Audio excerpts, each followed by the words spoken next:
Hey everybody, it's Chris. Welcome to another interview. Today it's my pleasure to interview Dr. Talib. And Dr. Talib is a professor of cancer biology at Applied Science Private University in Amman, Jordan.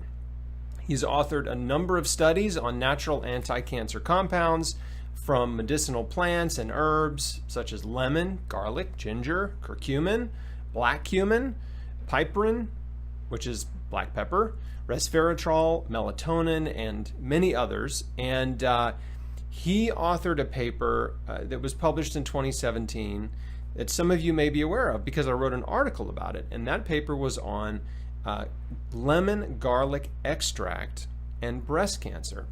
And an absolutely fascinating study, which we'll get into, about how powerful those two compounds are when they're combined. They're powerful on their own, but when they're combined, they're even more synergistically powerful.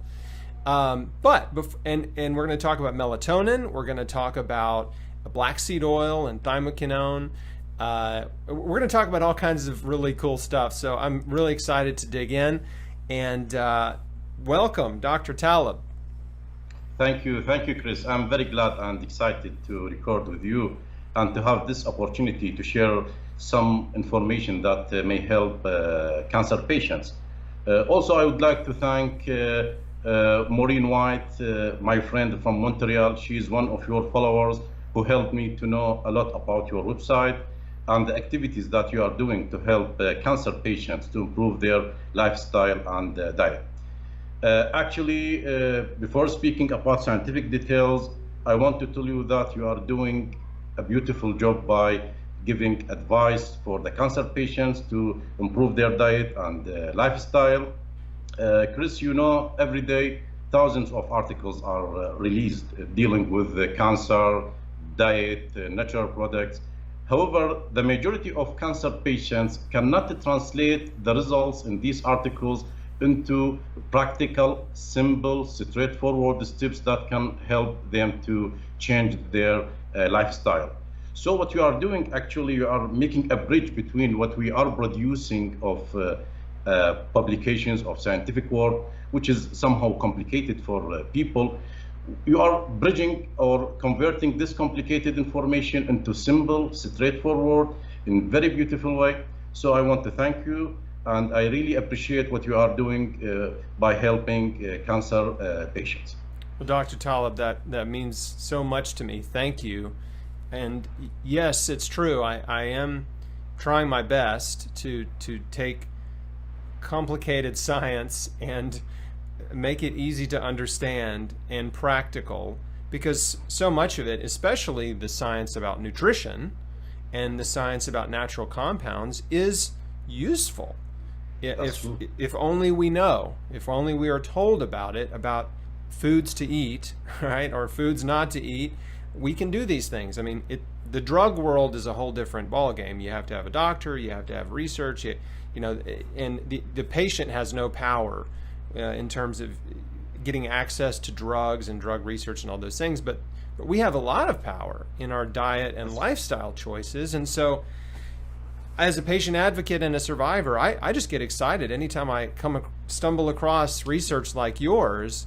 I just can't wait to share it. So again, I want to tell you, you're doing such important work, and it's a thrill to interview you, and I'm excited to dig in. So first question is, how did you discover nutrition and natural compounds? What made you decide to pursue this line of research as opposed to pharmaceutical research?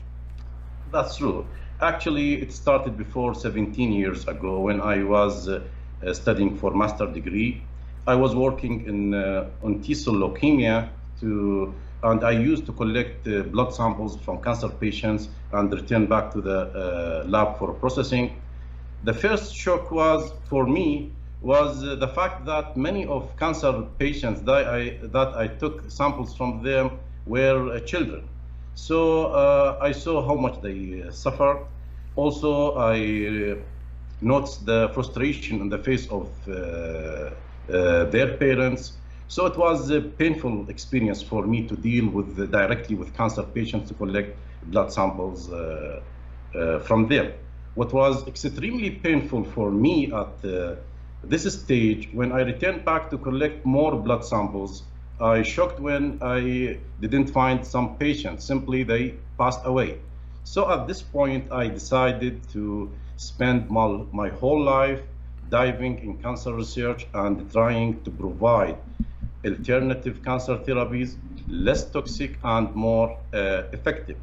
So I finished my master's degree directly. I started my PhD on natural products and cancer research to provide something useful for these cancer patients, less toxic, less side effects. I did the PhD in natural products and cancer and how to discover new therapies. Then I start working in my university now, Applied Science Private University, and they were very generous and supported me to establish my cancer research lab. And we started testing different natural products, diets, different interventions. And now we are working to design an anti-cancer food.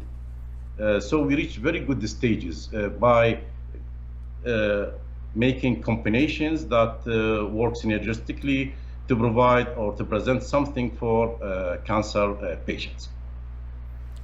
Well, that makes a lot of sense, and it again gets me excited that there are people working on this, like doing things that I cannot do to try to advance, nutrition and especially anti-cancer nutrition. So exactly. So let's talk about the lemon garlic study, because would you like to give a little background about why you chose garlic and lemon? What their role is in relationship to cancer cells, how they interact with cancer cells. Okay, actually, I start focusing on diet because, as you know, this part of cancer patients is neglected by doctors, by oncologists. The main focus of oncologists is to use chemotherapeutic drugs. So they trust in a few milligrams of any medication, and they don't use maybe kilograms of food that we take daily. Also, we drink maybe 1 to 2 liters of different drinks daily. And also, we are not using these drinks as a method to improve or to protect or to treat cancer. From this point, I start focusing on diet, especially here in the Middle East. If you go to any hospital, you will see that doctors, whether the patient's suffering from cancer or cardiovascular disease or immune disorder, they have the same meals. I don't know what is the situation in the USA, but that's what I know here, at least. So I decided to start thinking about augmenting the food by adding some powerful agents. Garlic is very rich in organosulfur compounds, and these organosulfur compounds, they are very powerful. They have the ability to inhibit cancer by different mechanisms. Previous studies showed that the people consuming garlic, they have lower incidence of cancer. The main problem with garlic, although we are using a lot of garlic in the Middle East, in China, in India, but the way of using garlic is to add the garlic and cooking it, exposing the garlic to high temperature. Exposing garlic to high temperature reduce the power of anti-cancer compounds in garlic. That's why I start thinking how to use garlic fresh without exposing it to high temperature. The main challenge was the flavor. It is not, and the smell. It is not easy to ingest raw garlic for anyone. So I start thinking how to reduce that, to make it something drinkable.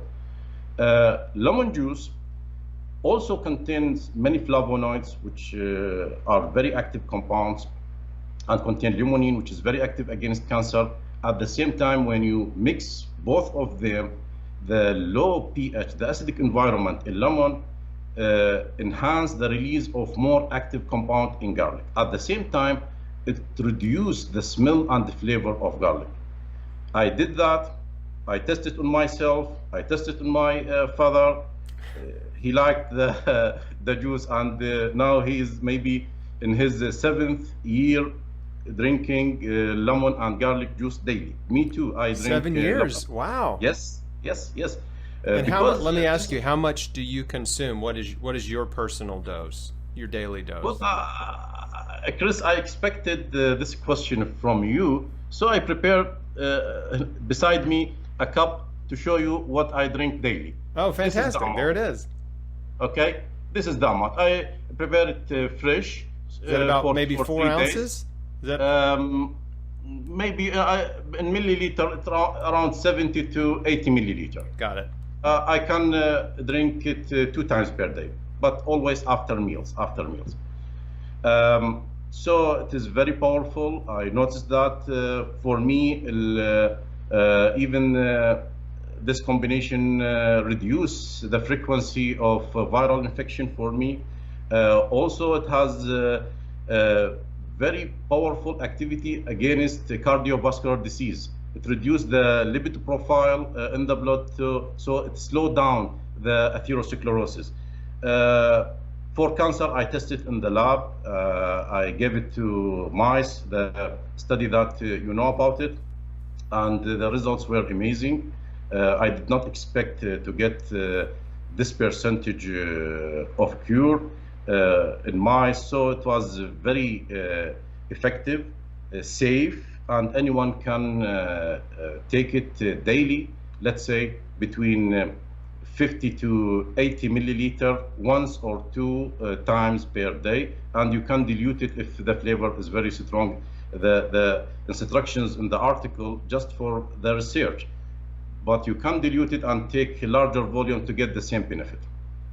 So I want to talk about what you found in the study, and we'll link to an article because I into the study, but I wrote an article to try to summarize the findings of the study. And so what you did was you had mice, and you injected breast cancer tumor cells into the mice, and after 2 weeks they grew tumors, and then for another 2 weeks you injected either lemon extract, garlic extract, or both into their stomachs, right? Yeah, intragastric. Okay, and then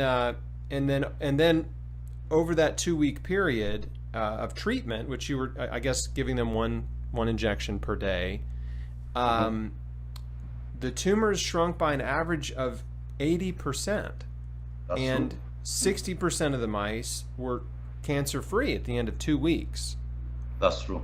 But the group that got no lemon or garlic, they had an increase of tumor size of 566%. I mean, that's a big increase in 2 weeks. That's true. But then I guess the really exciting tidbit of the study is the mice that were given both of lemon and garlic together had an average tumor shrinkage of 91%, and 80% of those mice had no tumors at the end of 2 weeks, which is incredible. Exactly. And we tested on breast cancer specifically. The model was breast cancer. Mm-hmm. Breast cancer. Yes, sorry I didn't mention that. It's a breast cancer model in mice, and I mean it's such a simple thing to do. Right? You and I put instructions in the article I wrote, but you're just making an extract of lemon juice and garlic juice. That's true. And you drink it. Exactly. Simply, Chris, the idea is very simple. What we are doing, we just taking this juice daily. What we are doing, we keeping high concentration of the active ingredients. Why the majority of people cannot get benefit from food? Because they don't take active ingredients that fight cancer in their food. The food is filled with fat, with sugar, with a lot of calories, but without any single agent fighting cancer. So if we take it daily, that means we are increasing the concentration of these phytochemicals in our bodies to reach the point that it can fight and prevent cancer. It is also preventive, not only for treatment. We can use it to protect ourselves from cancers, from viral infection, also for cardiovascular disease. It is very effective because, as I told you, my father taking the same drink, and he has stent in his heart due to cardiovascular complications. And I think this juice is helping him a lot in his case. The amount that you're drinking once per day, is that right? Once per day for you? Yes, it is. That's a much larger dose, relatively speaking, than what the mice were given, isn't it? That's true, but what I'm doing, I prepare a diluted one, Chris, because if you follow the instructions in the article, the product will be very strong. The flavor will be very strong. It is, for some people, it is not easy to ingest or to drink such a product. So the idea, dilute the combination to the point that is drinkable for anyone and take larger volume. You will get the same benefit. Yes, that's great. So yours is diluted then?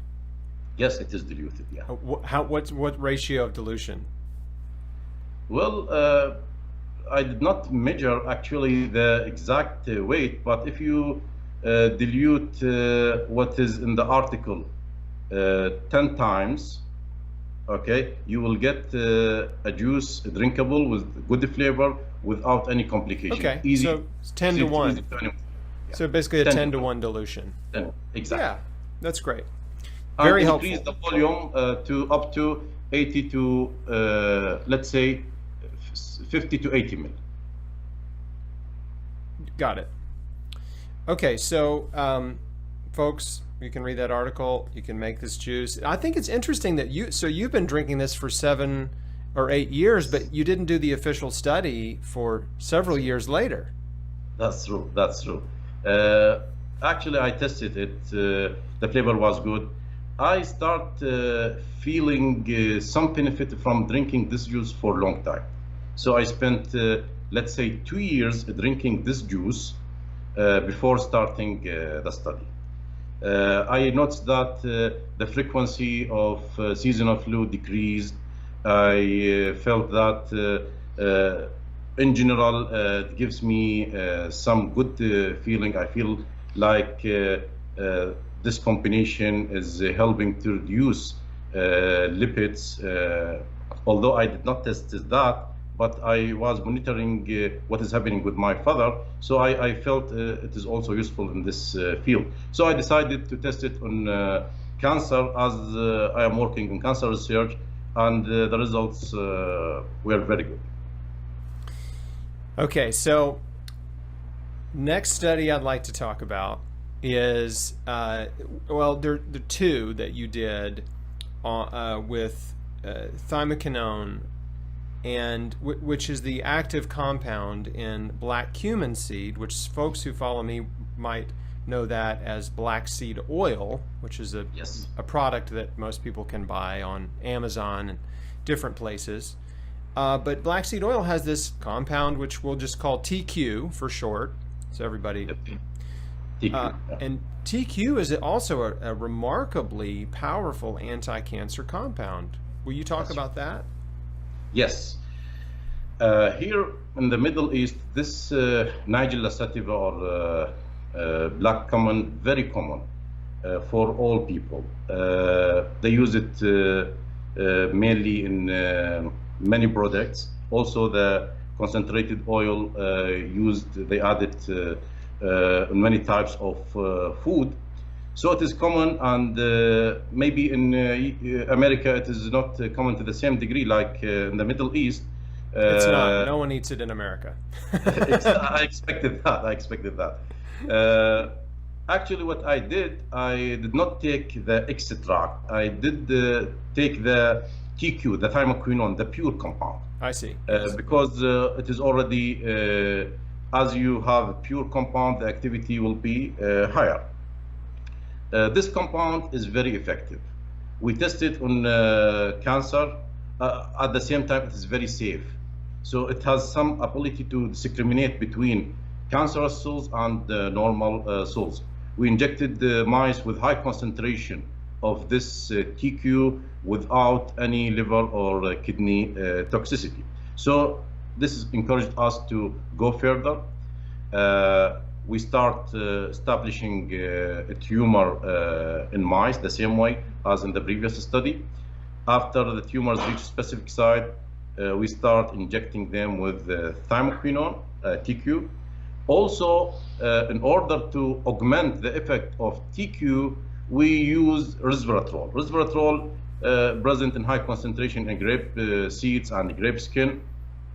And also it is very powerful and available. So we took pure resveratrol. Both agents, they work synergistically and they inhibit cancer in high degrees. We noticed that ثيموكينون was highly effective to inhibit angiogenesis. Angiogenesis is the process of blood vessel formation, while ثيموكينون was more active in augmenting the immune system. And both agents work together to induce apoptosis or programmed cell death in cancer cells. So when we injected both compounds to tumor-bearing mice, we got the highest response compared with the single therapy. And so this particular study, it was similar to the lemon garlic study in that you combined two compounds that were known to have anti-cancer effects and immune boosting, immunostimulatory effects, TQ, ثيموكينون, and resveratrol. Most folks in the U.S. have heard of resveratrol, and I thought it was interesting that, and I want to mention a couple of highlights from this study. So these are mice that were had breast cancer, and you had a control group that over 2 weeks the increase in tumors in the control group was 800%. Yeah, that's true. Yeah, and 10% of those mice died. In the group you gave resveratrol to, they had 142% increase in tumor size. So that's not nearly as bad as 800, right? 800 versus 142. So the tumors grew some, but 60% of those mice were cured. The tumors disappeared, and none of them died. That's true. And then the third group, well, the combination group with TQ and resveratrol, this is really remarkable. They had less than 1% increase in tumor size. So 800% for the untreated mice, 142% for the resveratrol mice, and less than 1% for the combo group. That's amazing. 60% of that group was cured in 2 weeks and no death at all. So now I'm curious about this. So in this particular study, you injected, you didn't put this into their stomachs, you just injected the compounds into their body cavity, right? Right. Why? Can you explain that?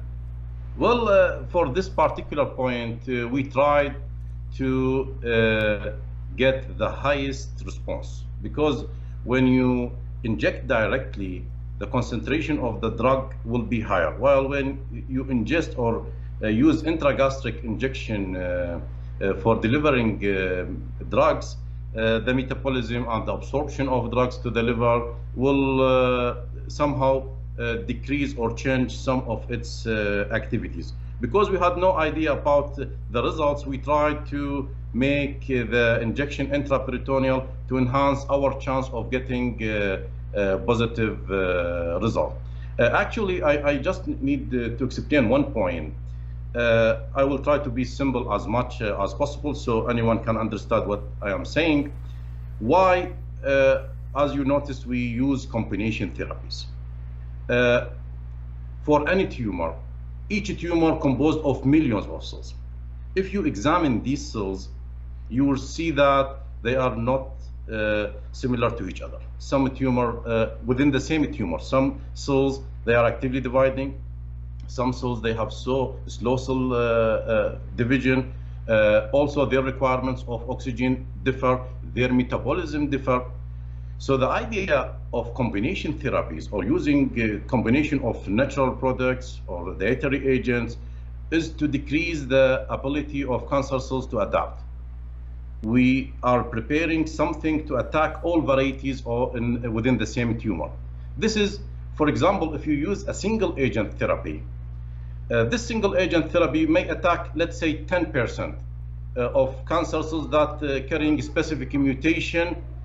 For this mutation, this drug was designed. Remaining cells will not be affected. This will provide more space for them. They start cell division and develop more aggressive cancer.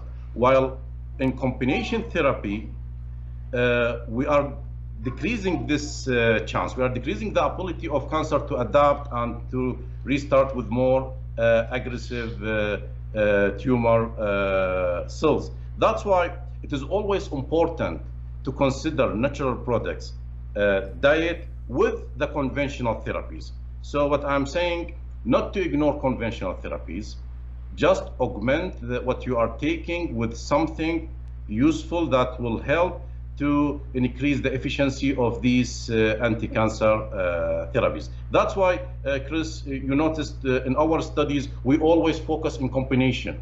That's why in this study, the reduction decrease up to 1%, let's say, in regression. That's why the cure percentage was very high, simply because we are attacking all varieties within the same tumor. We are not focusing in simple or single type of cancers carrying specific mutation. Thank you for explaining that. And I would like to add, just for folks that may not fully understand this, in a simple way, cancer cells can adapt, and they can easily adapt. And so there are definitely natural compounds and chemical compounds that can target certain aspects of a cancer cell's metabolism, but that cancer cell can flip some switches and use other pathways to continue to grow and survive. And if I don't like to use the war on cancer analogy, but I think it's useful here, because if you actually were going to war with another country, you would attack them by air, by sea, and by land. Right? This is beautiful. This is completely correct, 100% correct. Yeah, and you even may attack them with technology too. So you're trying to hit them from every angle, and so that's the point of nutrition. When you're eating really healthy fruits and vegetables and spices and herbs, they contain all these marvelous and miraculous compounds that are attacking cancer cells from every angle, and while not harming healthy cells. And that's the beautiful thing about nature. That's true. So with this study, compared to the other one you did on TQ, the TQ and bioperin, or piperin, excuse me, which do you think was better? Because they both had pretty similar results in terms of the amount of tumor shrinkage, and if I believe, both of those studies had about a 60% cure rate. Did they not? That's true. That's true. Actually, both of them, they got very good results. Piperin, it is well-known bioenhancer. For example, I'm sure you know about curcumin. Everyone know about curcumin. The main problem about curcumin is its low bioavailability. We are taking curcumin, but we are actually what is reaching our blood is very limited. It's hard to absorb. Exactly. Piperin act in different way compared with resveratrol.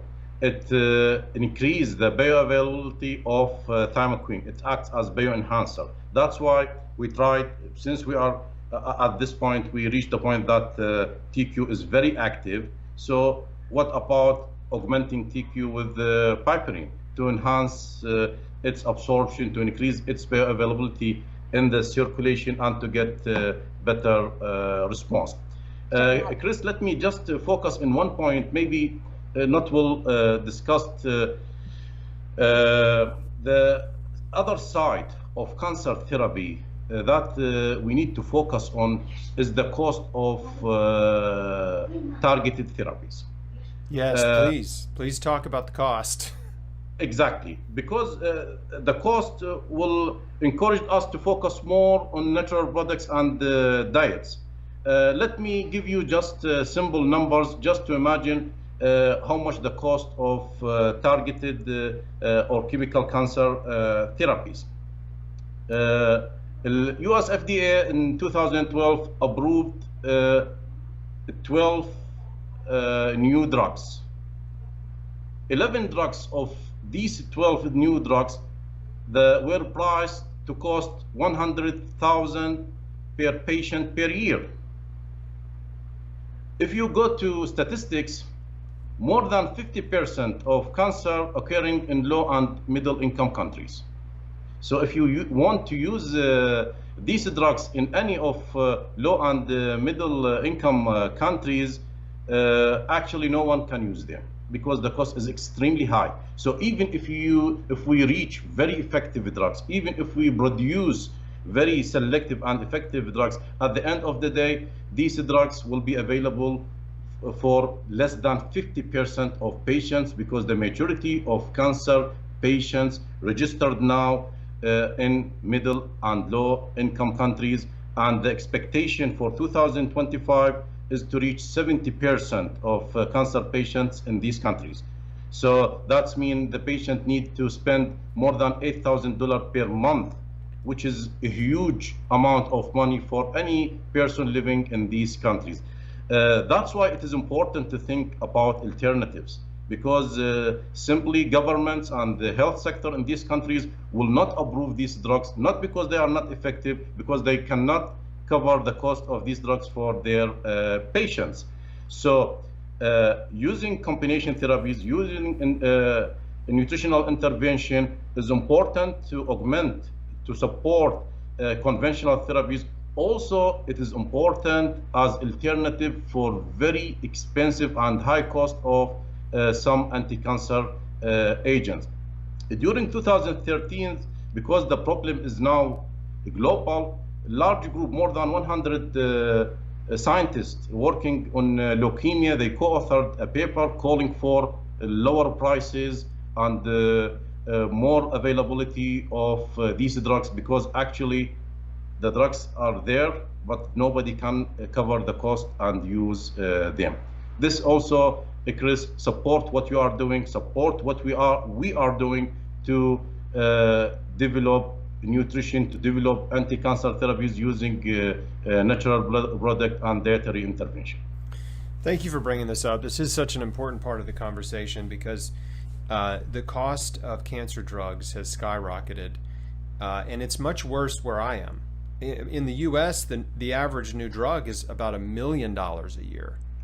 Yeah, it's 10 times more expensive than it is in many other countries. And you know, a lot of Americans do have health insurance, and not all, but some percentage do. And so some of the cost of that drug is covered, but even the percentage that Americans have to pay out of pocket still makes it unaffordable for many. I mean, you know, millions of Americans don't make enough money to afford cancer treatment, and which makes, again, this is another facet of the dilemma of cancer treatment and care, is that it's really now it's just becoming only for the rich, and even though treatments are still not that effective for advanced cancers, middle income, middle class, and poor people can't afford them.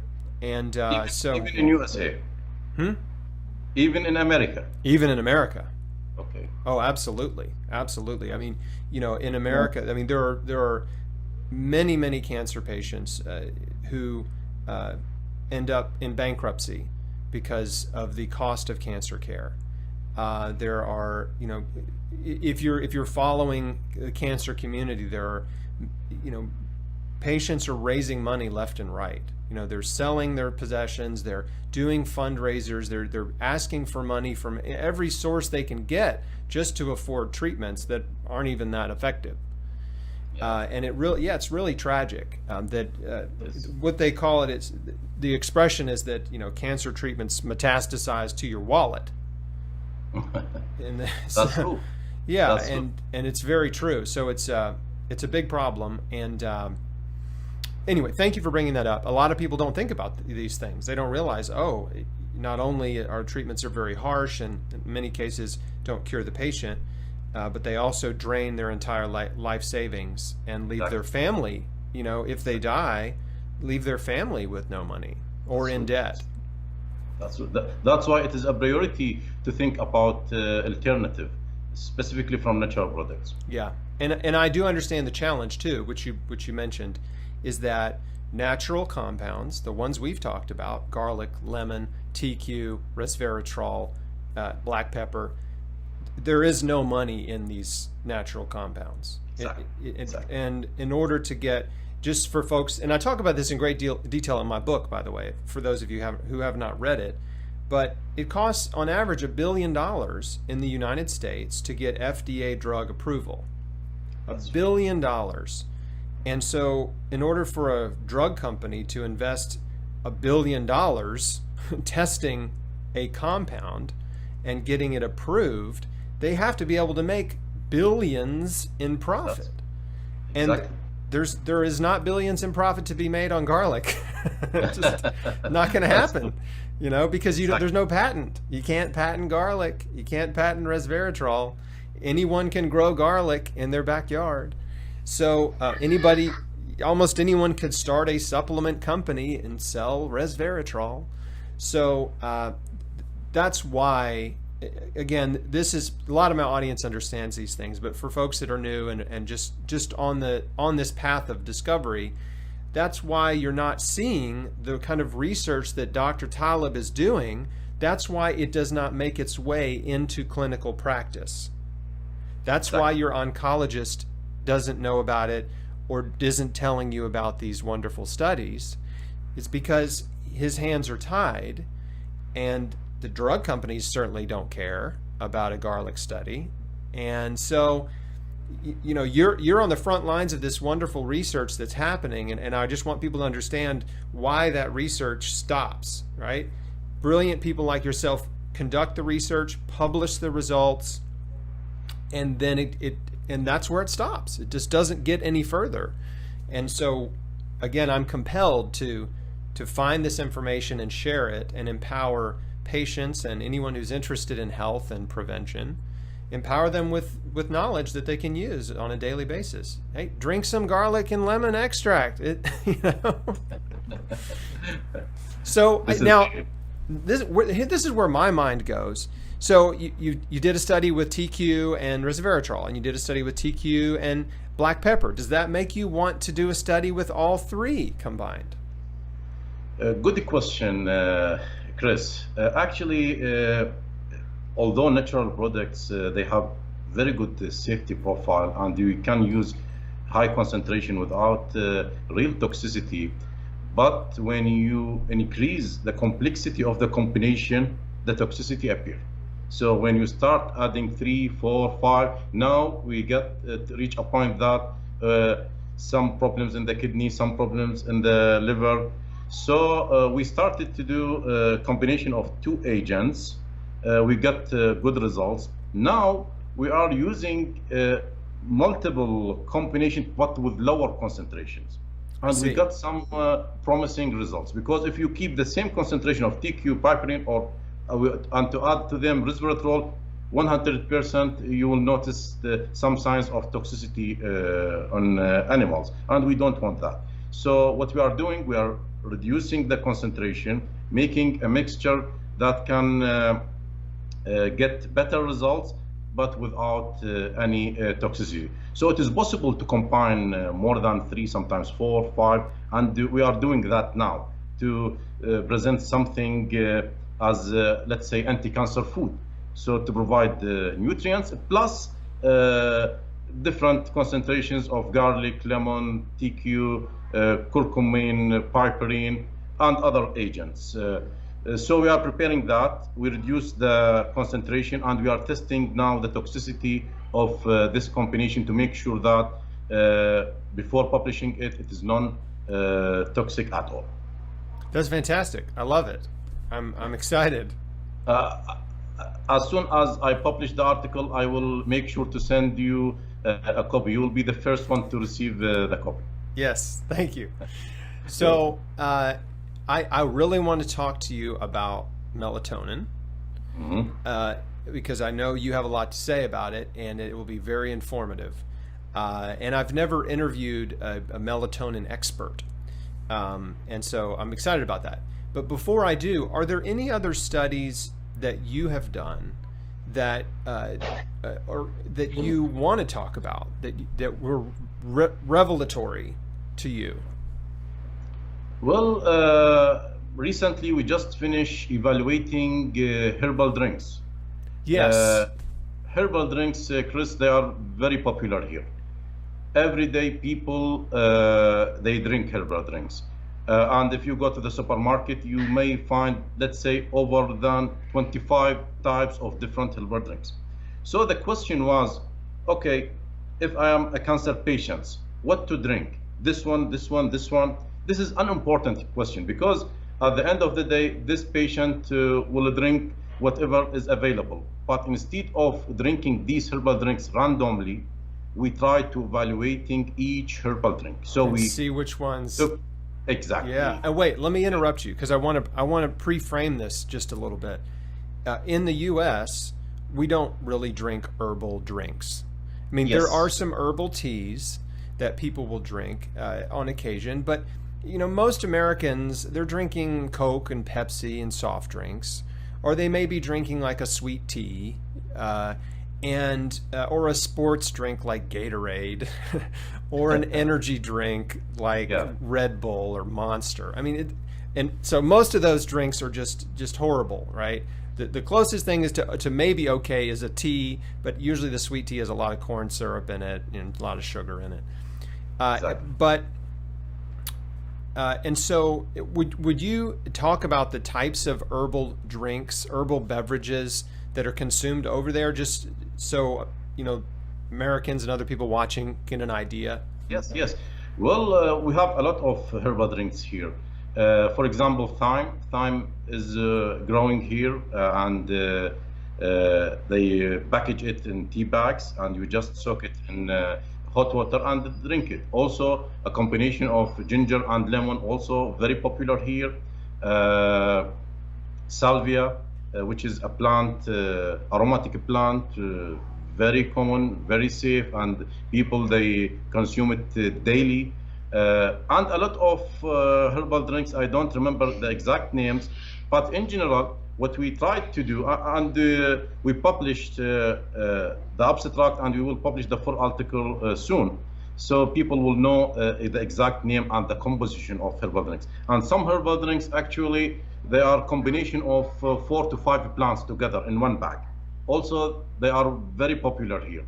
And let me ask you this: are most of them consumed hot, as in like an herbal tea, versus yeah, okay. So they just soak them in hot water and drink them.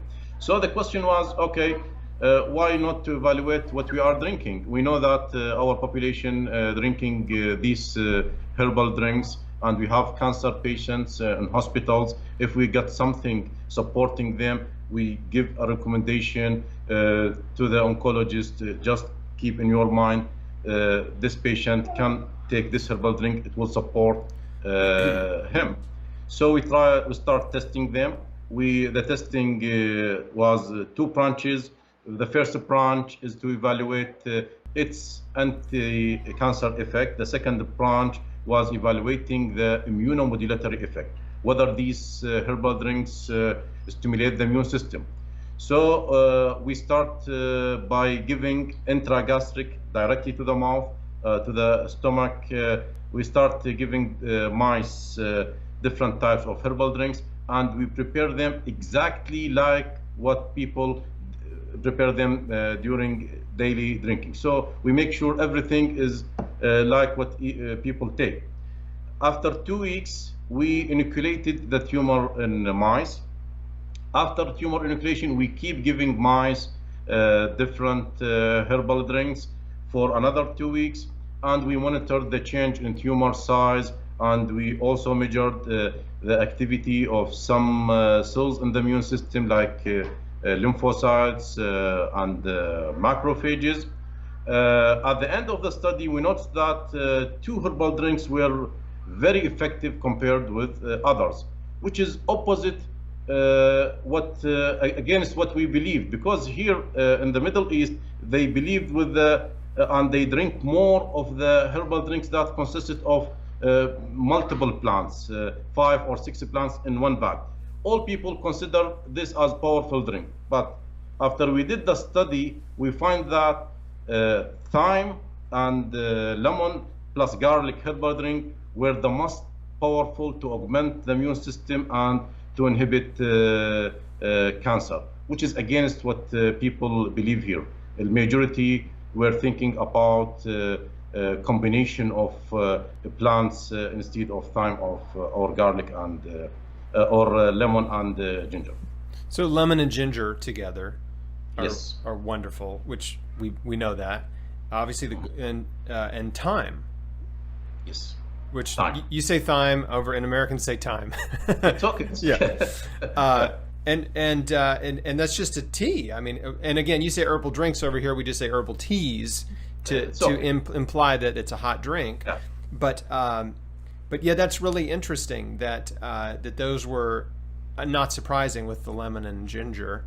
But thyme that's a surprise. Mm-hmm. It is very powerful. And so what you saw in that study was you saw tumor shrinkage and immune boosting effects and tumor shrinkage.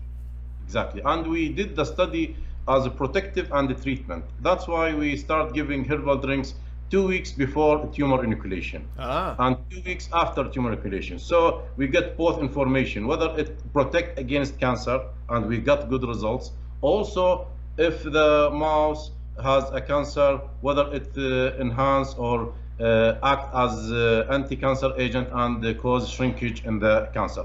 And in both experiments, we got very good results. So what, in terms of percentage, what percent of mice were protected by the herbal drinks and didn't develop tumors, if any? Actually, we got 40% of mice did not develop tumor. That's incredible. Yeah. And then simply you're just using drink. Yeah. And then what percentage of mice that had tumors that were given the drink afterward had complete regression? Complete regression, we got 30% complete regression at the end of the study. This was the highest response in all herbal teas that we tested. And that was the lemon ginger? It was for lemon ginger, exactly. And similar results were obtained for thyme. But the idea, these herbal drinks, we recommend for any cancer patients to consume them daily.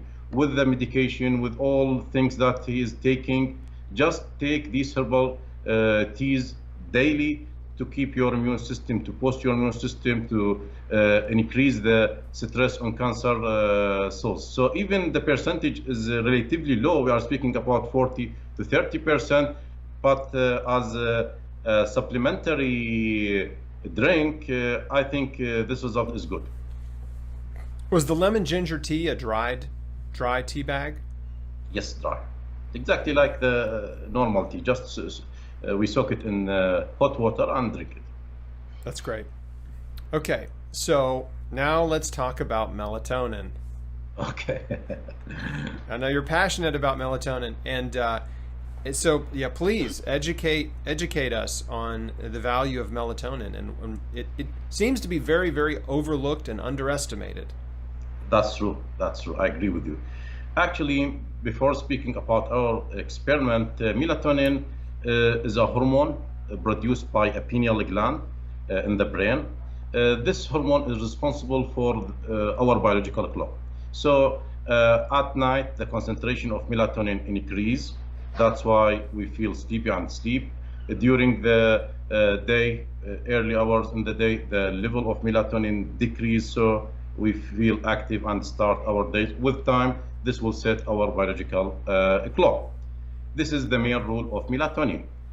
However, this compound or this hormone is the most potent immunomodulator on the earth. In the whole body? Exactly.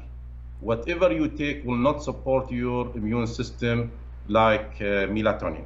And the previous studies showed that people sleeping less hours or working overnight. The study was conducted on the medical staff working overnight and sleeping less than 5 hours per day. They follow up the group, and after many years, they discovered that the group who work overnight with less hours of sleeping develop more cancer than normal people. The main difference between them is melatonin. Those people who don't sleep well, they prevent the body from using melatonin. They force their bodies to produce less melatonin because they work in the time where they must sleep. After this observation, we tested melatonin in our lab, single and in combination with other agents. We noticed that this hormone has multiple functions. It has anti-cancer activity by inhibiting angiogenesis. Also, we noticed a strong and very potent immune response after giving melatonin to mice. Also, it acts by inducing apoptosis in cancer cells. Also, it attacks cancer metabolism because cancer has altered metabolism. So one of the most powerful agents that attack enzymes active in cancer cells and involved in metabolism was melatonin. That's why it is important for anyone, whether he is a cancer patient or not, to get enough hours of sleep. This is really important. Now in our area and maybe in America, young people, they spend long hours. They sleep less than usual. If you go back before 30 or 50 years, people were sleeping much better than our days. That's why this is one explanation why cancer incidence increasing, because we are preventing our bodies from using melatonin. Also, melatonin is a very powerful antioxidant. And if you reduce oxidative stress, you will reduce the chance for cancer development. So we are speaking about very important free hormone. Just go sleep and get the benefit of melatonin to protect yourself from cancer. I have researched melatonin, and I did more research on it for my book. And the big takeaways that you mentioned that I just want to make sure we hammer this home is that night shift working nights is terrible for you. It's so bad for you. Right? It increases your risk of cancer and numerous other diseases. Like if you're working the night shift, do everything in your power to get back to a day shift, because your body will not produce as much melatonin if you're sleeping during the day. And melatonin is one of the most powerful, if not the most powerful, anti-cancer hormones in your body. And you got to get good sleep. And how much sleep do you need? Most people need between 8 and 9 hours. That's true. We used to hear 6 to 8 hours, but really, for most people, it's over 8 hours is of a good night's sleep.